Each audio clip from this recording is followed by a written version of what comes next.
શત્રુપા અને મનુ બેયની વૃદ્ધ અવસ્થા થઈ. વૃદ્ધ અવસ્થા થઈ એટલે એની પત્નીને કીધું કે ભાઈ હવે રાણી આપણી વૃદ્ધ અવસ્થા થઈ ગઈ છે, એટલે હવે આપણે મારે તપસ્યામાં જવું છે, પ્રભુનું સ્મરણ કરવું છે, ભક્તિ કરવી છે. એટલે શત્રુપાએ કીધું કે તમે એ કે સ્વામી જાઓ તો એ કે હું તમારી વાહે વાહે આવીશ. તો કે નહીં, તમે બાળકોને રમાડો, દીકરાના દીકરાઓને રમાડો અને છોકરાઓ પહેર્યો અને અહીંયા ભોજન સારું કરો. તો કે નહીં. પછી મનુએ એના સંતાનોને બોલાવ્યા અને કીધું કે ભાઈ તમે આ રાજ અને પાઠ બધું સંભાળો અને હું નીકળું છું તપસ્યા કરવા.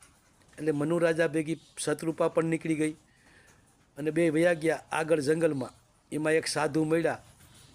એટલે પોતાને તપસ્યા કેમ કરવી એવું કોઈ જ્ઞાન હતું નહીં, એટલે પોતે સાધુની વાહે રેખડા કરે. સાધુ જ્યાં હુવે ત્યાં એ પોતે આગળ જઈને હોઈ જાય. સાધુને ખબર ન પડે કે આ કોણ આવે છે કોણ નહીં. સાધુને ખ્યાલ આવ્યો કે આ લોકો મારી વાહે વાહે આવે તો એનું કારણ શું છે, આને મારે પૂછવું જોઈએ.